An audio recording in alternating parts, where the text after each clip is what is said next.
மக்களே, இன்னைக்கு நம்ம தளபதி விஜயனை வந்து பொதுமக்கள் எல்லாருக்கும் நன்றி தெரிவிச்சிருக்காரு. என்னன்னா, நேற்று வந்து 85% போலிங் இருக்குல்ல ஓட்டு, அதில் அண்ணன் வந்து நன்றி தெரிவிச்சிருக்காரு. இதுவரை எந்த தேர்தலையும் வரலாற்றுலயும் இது வந்து சரித்திரம் படிச்சிருக்கு. சரிங்களா? அதாவது எல்லாருக்குமே அண்ணன் வந்து நன்றி தெரிவிச்சிருக்காரு.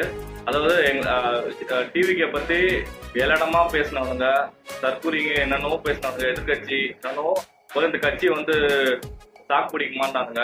முதல்ல கேண்டிடேட் இருக்கான்னு சொன்னாங்க. அப்புறம் கட்சி முதல்ல இருக்குமான்னு சொன்னாங்க. சரிங்களா? ஆனா இப்போ எல்லாம் ஸ்டார்ட் பண்ணி தேர்தல் நடத்தி தேர்தலை முடிஞ்சு ரிசல்ட்டுக்காக வெயிட் பண்ணிட்டு இருக்கோம். ஒட்டுமொத்த தமிழக மக்களும் விஜயனை சப்போர்ட் பண்ணியிருக்காங்க, நல்லாவே தெரியுது. சரியா? எதிர்கட்சிகளும் பயந்து போய் கிடக்குறானுங்க, திமுக அதிமுக எல்லாம். ஐயோ நம்ம தோத்துருமோ அப்படின்னு. எல்லாரும் இப்போ நியூஸ்ல வந்தது கல் அவுட் வர போட்டுருக்காங்கலாம். தோகு நஞ்சு போயிடுச்சு, தேவையில்ல வெள்ளம் பண்ணிட்டு இருக்காங்க, கல் அவுட் போட்டுருக்காங்க. வேற எந்த அளவுக்கு இதுன்னு தெரியல. கண்டிப்பா நியாயம் தர்மம் கண்டிப்பா ஜெயிக்கும். விஜய் நான் கண்டிப்பா ஆட்சி அமைப்பாரு. பொதுமக்கள் சப்போர்ட் அண்ணன் பயங்கரமா இருக்கு. இளைஞர்கள் சப்போர்ட் வேற மாதிரி இருக்கு. அதால கண்டிப்பா நம்ம தான் வின் பண்ணுவோம். பொதுமக்கள் எல்லாருக்கும் நன்றி நான் தெரிவிச்சுக்கிறேன். கண்டிப்பா டிவிக்கு நம்ம தான் ஆட்சி அமைக்கும்.